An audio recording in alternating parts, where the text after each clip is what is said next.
friends. Welcome back to our channel. It is a Tribe Called Dhillon podcast. I'm Angie Dhillon. And I'm Rose Dhillon. And I'm Alvin Dhillon. And we are so excited to introduce our very first podcast interview today.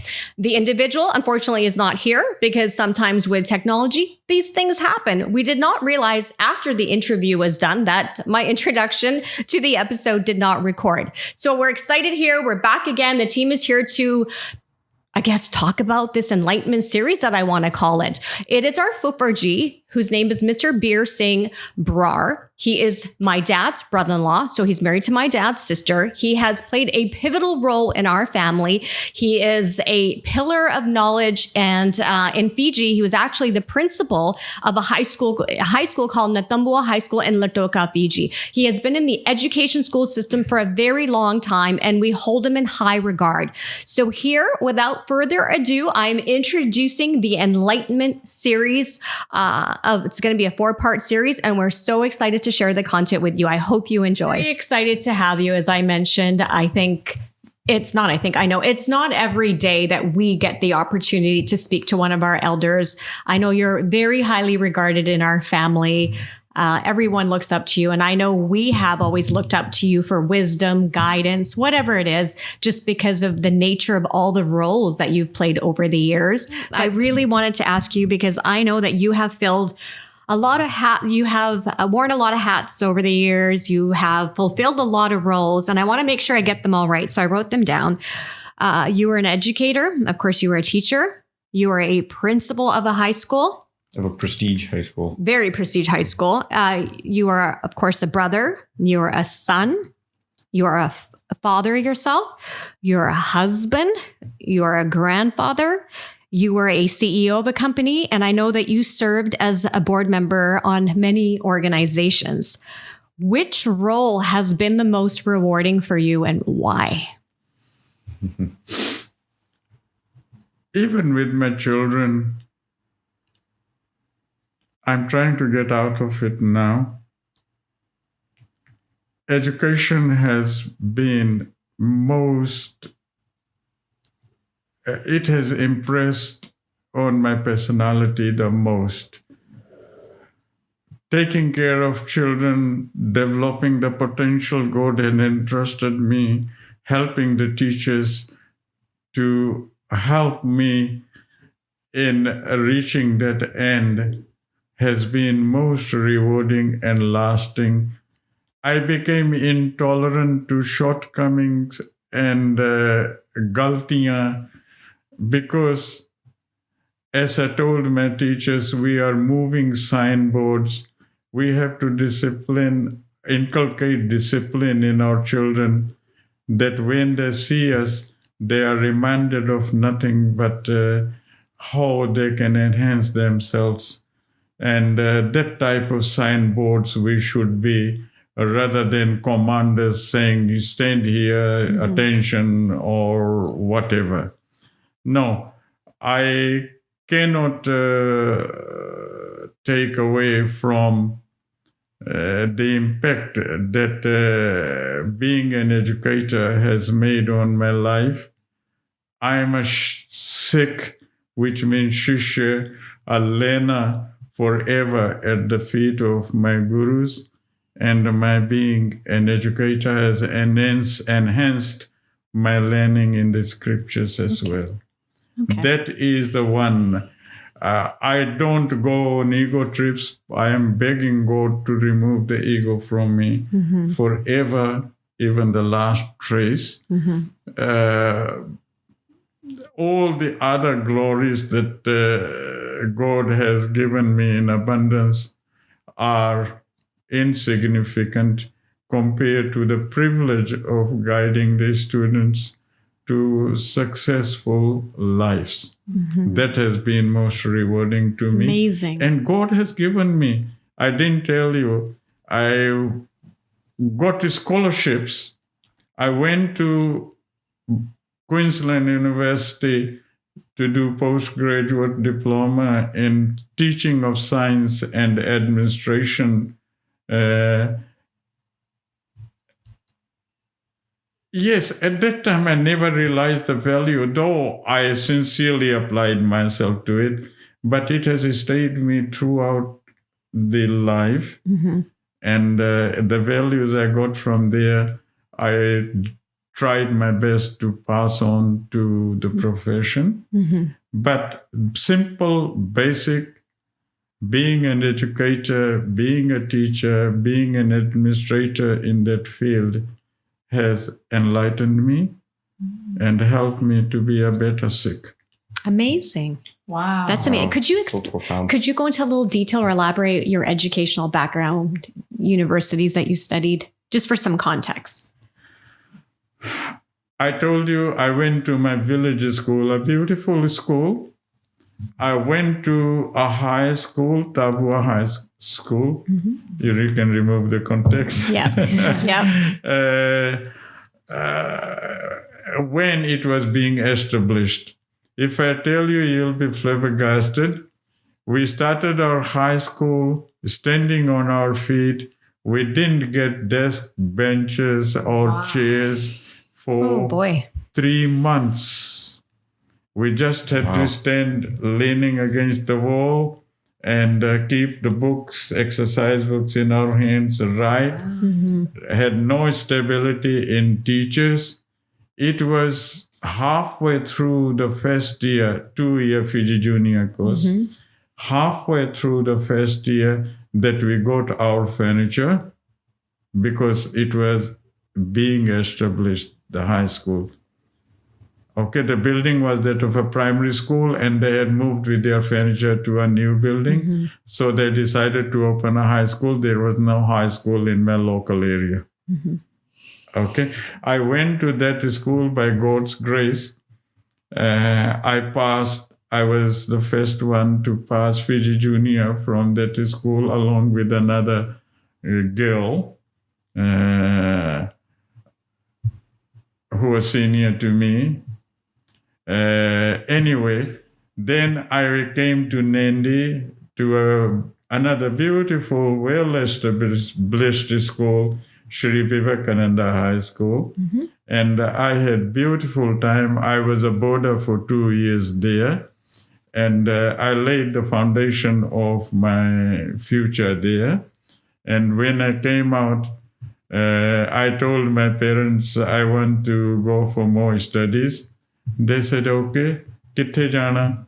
I'll go to India because elder sister was there. I said, I also want to see her more often than last visit I had made when she was married. And my mother was very happy. My father was very happy. I went, but not to Punjab. I went to Madras. Because my teacher said, put me into Madras University. And it was well known at that time as an academic excellent institution. And I went to Madras University, but every year during the long holidays of summer for a couple of months, I'll travel from extreme south to extreme north of India by train, which took 2.5 days continuous traveling, and be with my sister and family there. Every year of my stay there, 4 years I stayed for my BSc, I was with my wonderful sister and her family. But I dedicated myself to my studies.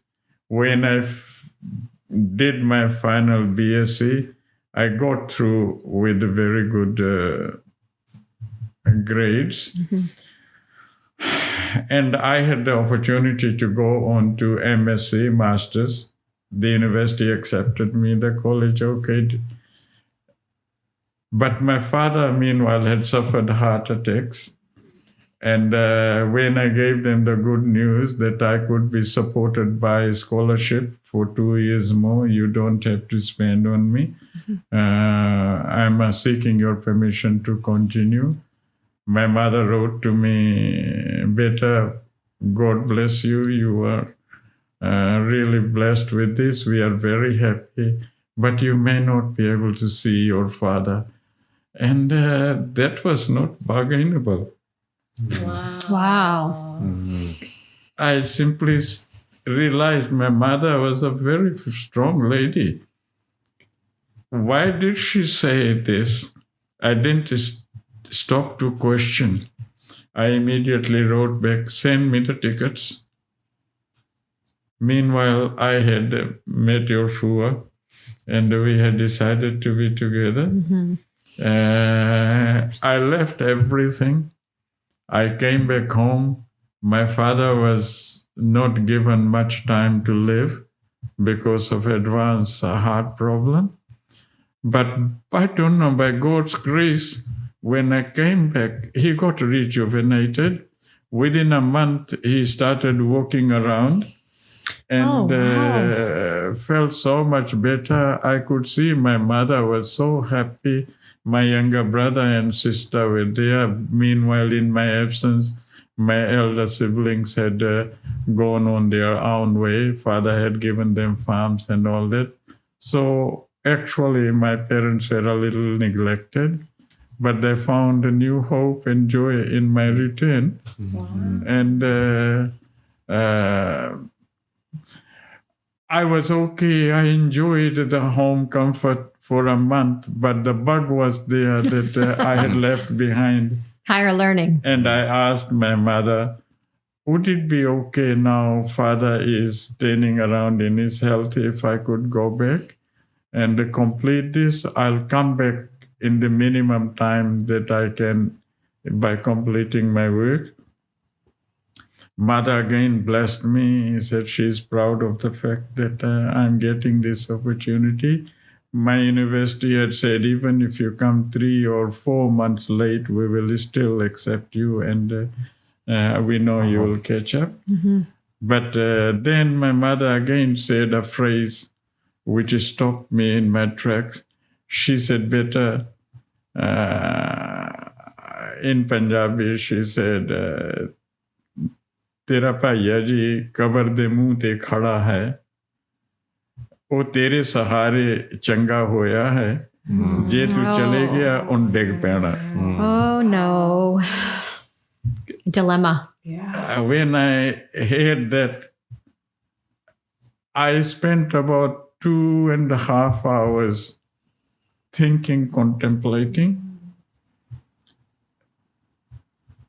torn between a number of things, my would-be wife, my course, and my internal desire to go back, and above everything else, my reverence for my parents and their well-being, and the younger siblings for whom I took my religious duty to look after them. I had already got my younger brother at that time, the one who was younger to me, to India and put him at Delhi University. And I told the parents, you don't have to send extra money. Whatever I'm getting, I'll save enough and I'll share with my brother. Anyway, parents still continue to dig out and help us. But after 2.5 hours of cogitation, I went back to mother and I said, I'm not going back. It's not a bargain. If my father is going away because I'm going away, I'll stay. I want my father because I saw my mother. Would you knowingly widow your mother? Ouch. Oh, yeah. No. Yeah. Mm-hmm. I don't regret it. I said, no, I'm not going back. Mother said, no, you don't have to. No, I'm not going back. And I said, I'll apply for job and I'll get job. By God's grace, jobs were not a worry. I got very well paying job in sugar mill hierarchy, but I didn't want to leave parents. I didn't accept. It was a high paying job as a chemist in the sugar mill in manufacturing of sugar, because I had done that in background.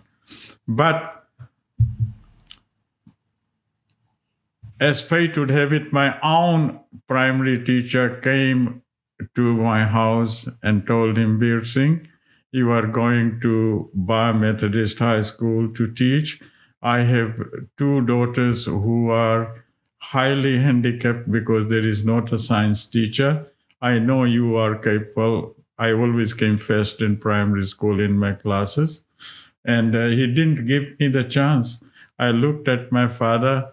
He laughed. He said, Tera master hai, jo tenu kenda, tu kar, on tenu padaya. He just told me point blank. I said, okay. They took me to, why am I going into depth? They took me to the school. There was an Australian principal.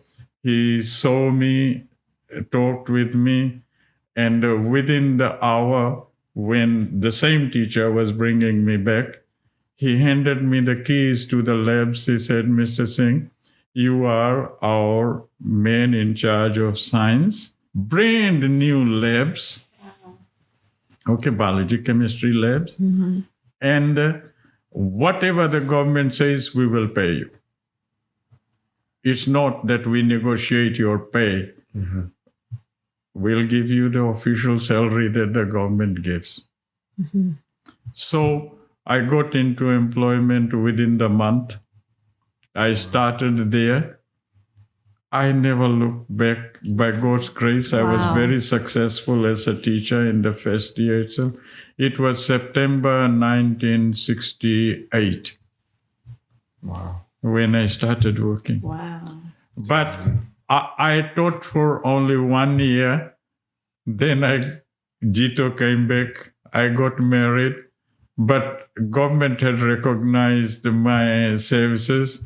They wanted me to go and get formal stamp of teacher training because I had done straight BSc and specialize in teaching and administration of science. Wow. Mm-hmm. They gave me scholarship to go to Australia. And that's where I went to Queensland University. I had choice between Queensland University and Sydney University. Mm-hmm. I went to Queensland University where I did my postgraduate diploma in teaching and learning of science and administration. Oh, wow. We have something in common. I was going to say, so for safe to say, one door closed, but another door opened. Look, I don't know what was in the door that closed, but I know God gave me abundance in the door that opened. And we actually have something in common for G, because it's the first time you're sharing the story with me. I actually went on to complete graduate studies, graduate certificate at the University of Queensland. Oh, Yeah. Yeah. When I graduated, from Thompson Rivers University, did my Bachelor of General Studies. proud And- of that fact. And I actually, Things have changed. She was able to do that I was able to online. do it online, remote. Took me that's 11 okay. months. You have to travel to Australia. But I did my graduate certificate in business She was there in leadership. spirit. Yeah. It's not called easy. It's No, a it's- beautiful campus. Yes. It's called St. Lucia. It is in a meander of the river. Yeah. And a beautiful one. Now, of course, it is a different thing. Rekha went same place. Oh, we have something in common. She had chance to go to Sydney, but she said, no, Dad, I want to go. Actually, the girl was very lucky. She had medical opportunity in Fiji to do her doctor's course. She could go to Sydney University or she could go to Queensland University. She chose Queensland University because Dad had gone there. Oh. What are the odds of you going there? And what are the odds of me doing there? Yeah, I had opportunities at other universities when I graduated. I thought I really want to focus on business leadership, and the University of Queensland has a program called MicroMasters. So it's basically similar to a master's program, but they condense the information. Right. And I thought, you know what, graduate certificate, I can do it, I can afford it, and I did it. So wow. I feel I know. following in greatness. I know. Following in the steps of greatness. Yeah. That Came was full circle. one, just to finish off, I came back in no time at all. They pushed me higher up. I started as head of science department, and then I became, after the scholarship, I went to a very big school, government school, as head of science department. From there, they pushed me into assistant principal's position. And from there, within 6-7 months, they made me a principal. Wow. And I spent most of my life as principal, troubleshooting and underachieving schools and so forth. But in between, I was given fellowship to go to University of Wollongong for 3-4 weeks of attachment and observing the schools in that area of New South Wales and federal Canberra areas. This is in New South Wales.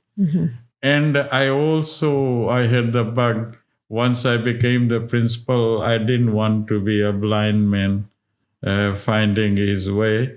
I wanted to have legal background. So from University of South Pacific, I did my diploma in law. Wow. And after that, when I went to Natambua, the last school I was, it was one who really demanded everything. And I didn't diffuse myself. But as soon as I finished with Natambua, I didn't do the last paper because I don't like certificates in religion. But I did a missionary course on Sikhism from India to a diploma level. And when they said, Mr. Singh, just send us what do you find highlights in Sikhism? I said, I don't want certificates. I want to be forever a learner. I don't want to say I am so and so. I'll never be able to learn everything about Sikhism. I didn't do that purposefully so that I would remain a learner for all the time. Amazing. Final question for Bridgie. Final question before we wrap this up. And this is just a yes or no question. Okay. Do you have any regrets in your life? Yes or no? No. Yes, I wish I had the same wisdom 40 years ago, 50 years ago. I would have helped my children in all the schools so much better. Okay. So much better. There is a French saying, not in French, I don't know. Okay. If only youth knew and age could. I know it's not easy to understand. What it means is youth can do anything they want. Yeah. Like you people are in the prime of your age. The world is at your feet. But you need wisdom. Yes. That lies with the age, maturity. But while the age has the wisdom, it can't do. If youth knew what the wisdom that is in store for them, but there is a time gap. The desire for people like us is, if this wisdom were a solution, I would make you people overdrink it. I can't pass it on. It is a two-way process, like in teaching. If the student is prepared to receive, he will learn tons and tons from the teacher's saying. If he is reluctant to learn, he'll not even hear the teacher's instructions. Right. You people have been so recipient. I feel humbled by that. I pray that I can bring out something sublime to give you, but I can give you only gross because you people can make it sublime by assimilating and personalizing it to your needs and your purpose. Right. Okay? Right. So I'll end with that. If only youth knew and age which knows could. That's Right. beautiful. That's well said. That's very Well, I think that's our closer, right? Yeah, that was amazing. That's amazing. Well so done. we would like to thank you, Fuferji, for I was like in awe. Just listening. this was an enlightenment It series. was like download. Like I was like it's downloading. Yeah, I was like, Yeah. this is exactly how- information download. Yeah, this was an enlightenment, Right. an enlightening conversation for was the amazing. three of us. It was amazing. Thank you for taking the time out of your busy life and your schedule to sit with us and to enlighten our listeners with your wisdom. We really appreciate it. We look forward to speaking to you again and connecting to you again about life. Yeah, we have to do Jeff- check-ins. I think we'll have to Yeah. do Yeah, I check-ins. think we're Check-ins. Do like a yearly Yeah. check-in. Yeah, Yeah, this was just all things so life. rewarding for us. It's a Gopher. privilege It was our honor to be have you. able to sit with you people and talk like this. Thank you for the respect. No, thank and you. honor. Thank Sat you. Sri Akal. Thank Thank you. Thank you. Thank you. And that's a close. And this was a heavy duty, intense, enlightening, whatever you call it, awakening series of conversation. We would like to thank all of our listeners and we want to thank you for tuning in to our podcast. I am Angie Dhillon. We are a tribe called Dhillon. You are Rose Dhillon. I'm Alvin Dhillon. And until next week, please take care. Have a wonderful week. And we will be back next week. Don't forget to subscribe, like, and share to our content. Please check us out on all of our social channels on Facebook, TikTok, and Instagram. Bye for now. And another round of applause for Fergie. Yes. Yeah. Woo! Thank you. Thank you. Thank you.